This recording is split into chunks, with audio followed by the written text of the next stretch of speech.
வணக்கம், வாழ்க வளமுடன். நான் உங்கள் ஜோதிடர் மாணிக்கவாசன் பேசுகிறேன். ஓம் தத் புருஷாய் வக்கரதுண்டன் தன்னோ திதி புருஷாய ஓம் ஸ்ரீம் க்ரீம் க்ளீம் க்ளம் கம் கணபதிய நமக. ஓம் க்ரீம் ஆதித்யாய சோமாய மங்களாய புதேச குரு சுக்கர சனி பிரச்ச ராகாவக்கியாத நமக. ஓம் ஸ்ரீம் க்ளீம் பஞ்சபூத வசிவிசிய மந்திரங்கு பஞ்சபூத வசிவிசிய லங்குவங்கு பஞ்சபூத வசிவிசிய ஓம் நங்குவங்கு பஞ்சபூத வசிவிசிய சுவாகா. 9 நவகிரகங்கள் 5 பஞ்சபூதத்தினோட அனுகிரகம் பரிபூர்ணமாக அனைத்து ஜோதிட அன்பர்களுக்கும் ஆன்மீக பெரியோர்களுக்கும் கிடைக்க எம்பெருமான் முருகப்பெருமான மனதார பிரார்த்தனை பண்றார். ஓம் சரவண பவாய் நமக. முருகா, வேலுண்டு வினையில்லை, மயிலுண்டு பயமில்லை, கோனுண்டு குறைவில்லை. முருகா முருகா முருகா. இன்னைக்கு நாம் பேசக்கூடிய தலைப்பு என்னன்னு பார்த்தோம்னா, விருச்சிக லக்னத்திற்கு கேது பகவான் நின்ற வீட்டின் பலாபலன்கள் என்ன அப்படின்னு நாம் பார்க்க போறோம். இப்போ பார்த்தோம்னா கேது பகவானோட அதிதேவதை விநாயகர் பெருமான். இவருடைய ஸ்தலங்கள் அப்படின்னு பார்த்தோம்னா, கேது கீழ்பெரும்பள்ளம் கும்பகோணம் மாவட்டத்தில் இருக்கிறது, திருப்பாம்புபுரம், மன்னர் சாலா, அப்புறம் பாம்பு மேற்காடு, அப்புறம் காலஸ்திரி.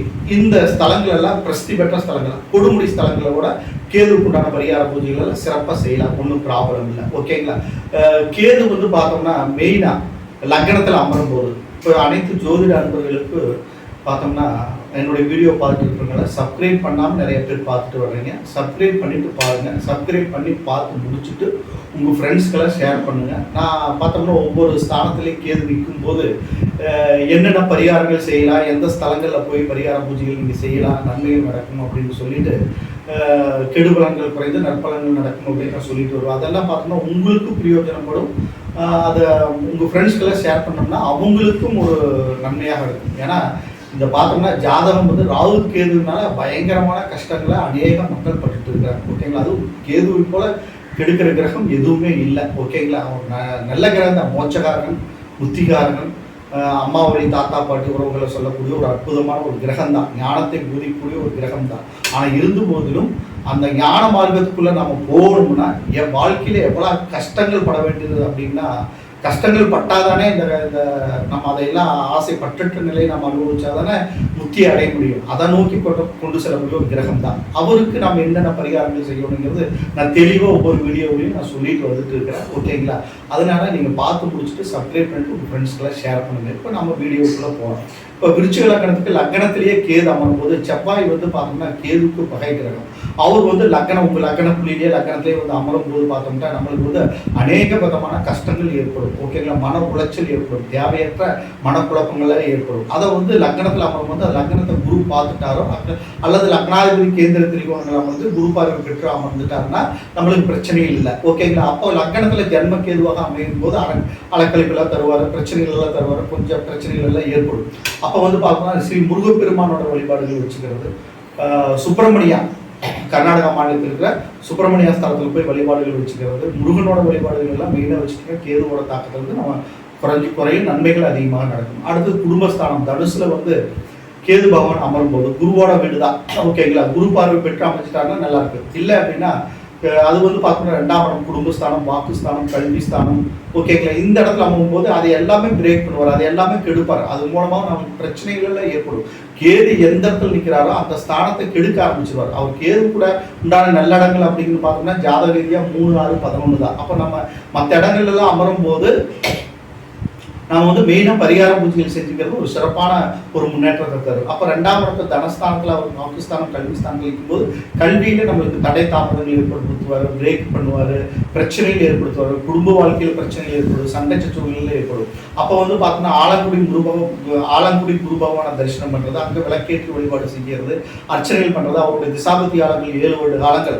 அப்போ 7 வருட காலங்கள் நடக்கும்போது அல்லது வேற எந்த திசை நடந்தாலும் அவரோட புத்தி வரும்போது நம்ம இந்த பரிகாரங்கள் எல்லாம் நம்ம செஞ்சு ரொம்ப நல்லது. ஓகேங்களா? அப்போ ஆலங்குடி குரு பகவான் வழிபாட்டையும் விநாயகர் பெருமானோட வழிபாட்டையும் வச்சுக்கிறது நல்லது. ஏன்னா அவரோட அதிதேவதை விநாயகர் பெருமான். விநாயகர் பெருமான் வழிபாட்டையெல்லாம் அடிக்கடி வச்சுக்கிறது, சங்கடகர சதுர்த்தி அன்னைக்கு போய் அருகம்புல் மாலை சாட்டி அர்ச்சனை பண்றது, இதெல்லாம் வந்து நல்ல விசேஷ பலாபலன்களை தரும். அடுத்தது 3ஆம் இடம் மகரம், தைரிய வீரிய வெற்றி ஸ்தானம். இந்த இடத்துல கேது உட்காரும்போது நற்பலன்கள் மிகுதியாக நடக்கும்னு நான் பயப்பட வேண்டிய அவசியம் இல்லை. ஓகேங்களா? அடுத்தது பார்த்தோம்னா 4ஆம் இடம் சுகஸ்தானம், வண்டி வாகனங்கள் சொத்து உண்டான இடம், வீடு வாசல் சொத்து உண்டான இடம், வண்டி வாகனங்கள் ஏற்படுத்தக்கூடிய ஒரு அருமையான இடம். உயர்கல்வி ஸ்தானம், வித்தை ஸ்தானம்ங்கிற 4ஆம் இடத்துல வந்து கேது பகவான் அமையும்போது அந்த இடத்துல தாயார் உடல் உபாதைகள், உடல் பிடிகள், வண்டி வாகனம் மூலமாக விபத்து, கண்டம் ஏற்படுறது, பல பிரச்சனைகளை தர ஆரம்பிச்சிருவார். அந்த 4 கூடவே நல்ல புஸ்தல் கேது திரிகோணத்தில் அமர்ந்து ஆட்சி பலம் பெற்றோ அல்லது நல்ல குரு பார்வை பெற்றோ அமர்ந்தாருன்னா நற்பலன்கள் மிகுதியாக அடையும். அதே கேதுவும் சனியும் சேர்ந்து அமர்ந்தாருன்னா 4ஆம் இடத்துல நம்மளுக்கு பிரச்சனைகள் தான் அதிகம் ஏற்படும். கேது வந்து எந்த கிரகத்தோட சேர்ந்தாலும் அந்த அளவுக்கு நற்பலன்கள் நடப்பது இல்லை, குருவோட சேர்றதை தவிர. ஓகேங்களா? குருவோட சேர்ந்திருந்தாலும் மீடியமான பலாபலன்கள் தான் நடக்கும். ஓகேங்களா? அப்படி கேது எந்த கிரகத்தோட சேர்ந்தாலும் நம்மளுக்கு வந்து கெடுதல் தான் நடக்கும், நன்மைகள் நடக்கும் வாய்ப்பு. தனிச்சு உட்கார்ந்து குரு பார்வை பெற்று அமர்ந்தாருன்னா அது திசாபுத்தி காலங்களால் நல்லா இருக்கும். ஓகேங்களா?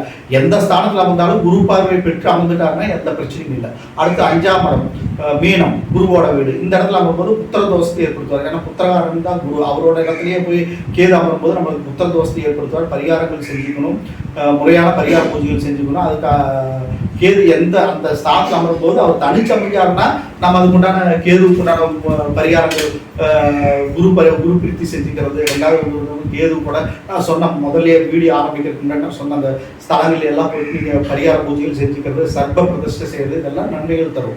ஓகேங்களா? 6ஆம் இடம் உணர்வான சத்துரு ஸ்தானம் இடத்துல கேது இருக்கும்போது கெட்டவன் கெட்ட ஸ்தானம் இருந்தால் கிட்டுடும் ராஜயோகங்கிற அமைப்புப்படி கேது வந்து 6ஆம் இடத்துல அமரும்போது முருகன் பெருமான் வழிபாடு வச்சுக்கிறது, கேதுவோட வழிபாடு வச்சுக்கிறது, விநாயகர் பெருமான் வழிபாடுகள் செஞ்சுட்டீங்கன்னா எல்லா சத்துருக்களும் அழியக்கூடிய ஒரு நிர்பந்தம் ஏற்படும். அந்த கெட்டதெல்லாம் நடக்காம நன்மைகள் அதிகமாக நடக்கும். ஓகேங்களா? நல்லது நடக்கும். 6ஆம் இடத்துல கேது இருக்கிறது நல்லதுதான், ஒன்றும் ப்ராப்ளம் இல்லை. அடுத்து 7ஆம் இடம் கலத்திரஸ்தானம் அல்லது வந்து பார்த்தோம்னா வாழ்க்கை துணை சொல்லக்கூடிய இடம், பிஸ்னஸ் பார்ட்னர் சொல்லக்கூடிய ஒரு இடம் 7ஆம் இடம். ஓகேங்களா? அந்த இடத்துல அமைப்போது பார்த்தோம்னா நம்மளுக்கு வந்து நிறைய பிரச்சனைகள் ஏற்படும், உடலுபாதைகள் எல்லாம் ஏற்படும், மனக்குழப்பங்கள் ஏற்படும், கணவன் மனைவிக்குள்ள மிஸ் அண்டர்ஸ்டாண்டிங் ஏற்படும், பிரச்சனைகள் ஏற்படும், சண்டை சச்சரவுகள் ஏற்படும், விவாகரத்து போன்ற பிரச்சனைகள் எல்லாம் ஏற்படும். ஓகேங்களா? அந்த டைம்ல அந்த கேது திசை கல்யாண வயசு வரும்போது கேது திசை நடக்கும் போதெல்லாம் பார்த்தோம்னா ரொம்ப கேர்ஃபுல்லாக இருக்கணும்.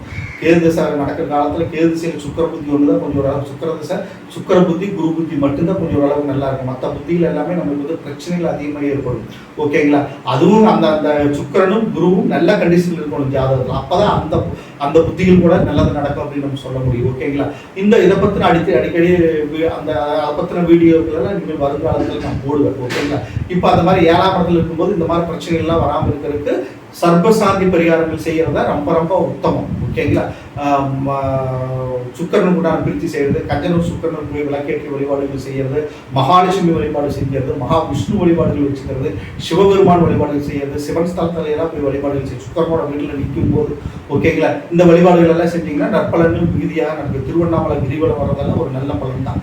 ஓகேங்களா?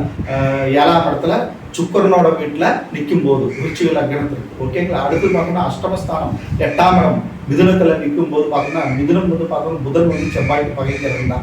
அந்த இடத்துல போயிட்டு கெட்ட கிரகமான ஒரு 8ஆம் இடத்துல போய் நிற்கும் போது மாங்கலி தோஸ்தியெல்லாம் ஏற்படுத்தி கொடுப்பார். மகாவிஷ்ணு வழிபாடு செஞ்சுக்கிறது, ஸ்ரீரங்கம் விஷ்ணுவோட வழிபாடுகள் வச்சுக்கிறது, நம்ம அரங்கநாதன் வழிபாடு வச்சுக்கிறதுல ஒரு நற்பலன்கள் தரும். அப்புறம் கேது கீழ்பெரும் பள்ளம் ஸ்தலத்தில் போயிட்டு முறையான வழிபாடுகள் செஞ்சுக்கிறது, அங்கே விளக்கேற்றி 7 விளக்கேற்றி அர்ச்சனை பண்ணுறது, இது மாதிரி எல்லாம் பண்ணோம்னா நற்பலன்கள் மீதியாக நடக்கும். கெடுபலன்கள் குறைந்து நற்பலன்கள் ஓரளவுக்கு நன்மைகள் நடக்கிறதுக்கு வாய்ப்புகள் அதிகம். அடுத்து பார்த்தோம்னா 9ஆம் இடம் பாகிஸ்தானத்தில் கேது இருக்கும்போது, கேதுக்கு மெயினாக நான் சொல்றது என்னன்னா லக்னம் 5, 7, 9 இந்த ஸ்தலங்கள் எல்லாம் நிற்கும்போது தகாத உறவுகளை ஏற்படுத்தி கொடுத்துவாரு. ரொம்ப கேர்ஃபுல்லாக இருக்கணும். ஓகேங்களா? அந்த இடத்துல இருக்கும்போது தாப்பனார் உடல்பாதைகள், உடல் பிரிகள், தாப்பனார் மூலமாக அனுகூலமற்ற பலன்கள் எல்லாம் ஏற்படும். ரொம்ப கேர்ஃபுல்லாக இருக்கணும். மதுர தோஷம் ஏற்படும். ஓகேங்களா? சந்திரனோட வீட்டில் நிற்கும்போது அப்போ முன்னோர்களுக்கு திதி தர்ப்பணம் எல்லாம் கரெக்டாக முறையாக நம்ம செஞ்சுக்கிறது நற்பலன்கள் மிகுதியாக நடக்கும். அடுத்தது வந்து சூரியனோட வீடு 10ஆம் இடம். 10ஆம் இடத்துல பார்த்தோம்னா சூரியனோட வீட்டில் நிற்கும்போது நம்ம என்ன பண்ணணும், அது தொழில், ஒரு தொழிலுக்கு 2 தொழில் ஏற்படுறது, நிறைய தொழில்கள் உத்தியோக மாற்றங்கள் எல்லாம் அடிக்கடி கேது பகவான் தந்துட்டு இருப்பார் 10ஆம் இடத்துல கேது நிற்கும்போது. அப்போ நம்ம என்ன பண்ணணும் அப்படின்னா சூரியநாராயண வழிபாடு செஞ்சுக்கிறது. சூரியநாராயண கோயில் போயிட்டு 9 அங்கே 9 கிரகங்களுமே இருக்குது சூரியநாராயண கோயிலில். அந்த 9 கிரகங்களுக்கு விளக்கேற்றி உங்களுடைய வயதுக்கேற்ற விளக்கேற்றி அர்ச்சனை பண்ணுறதெல்லாம் மிகப்பெரிய ஒரு முன்னேற்றத்தை தரும். அடுத்தது பார்த்தோம்னா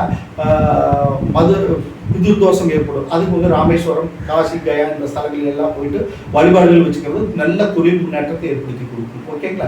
அடுத்தது 11ஆம் இடம் லாபஸ்தானம் புதனோட வீடு. இந்த இடத்துல இருக்கும்போது அற்புதமான பலாபலங்கள் ஏற்படும், நன்மைகள் அதிகமாக நடக்கும். பொதுவாக புதனோட வீட்டில் கேது நிற்கும் போது அந்த அளவுக்கு கெடுபலன்கள் நடக்கிறது, ஓரளவுக்கு நற்பலன்கள் தான் நடக்குது. அதுலேயும் 11ஆம் இடத்துல கேது நிற்கும் போது நற்பலன்கள் மிகுதியாக நடக்கும். ஒன்றும் பயப்பட தேவையில்லை. மகாவிஷ்ணு வழிபாடு செஞ்சுக்கிறது, கணபதி வழிபாடுகள் வச்சுக்கிறதுல ஒரு நற்பலன்கள் மிக நடக்கும். குருவாயூர் தரிசனம் பண்ணுறது மிகப்பெரிய முன்னேற்றங்களை தரும். ஓகேங்களா? கேது புதனோட வீடுகள் அமரும் போது குருவாயூர் தரிசனம் மிகப்பெரிய ஒரு நற்பலன்களை தரும்னா, இது அனுபவத்தில் பார்த்தது நன்மைகள் அதிகமாக நடக்கிறதுக்கு நல்லா இருக்கும், ஒன்றும் பிரச்சனை இல்லை.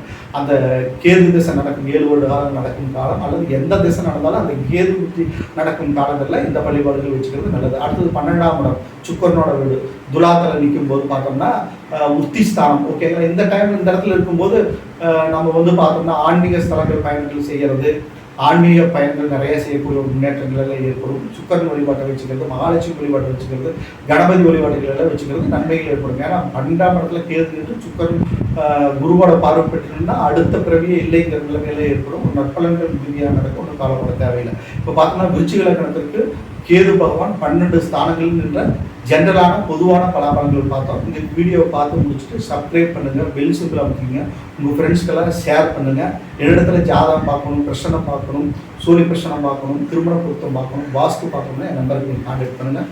வணக்கம், வாழ்க வளமுடன்.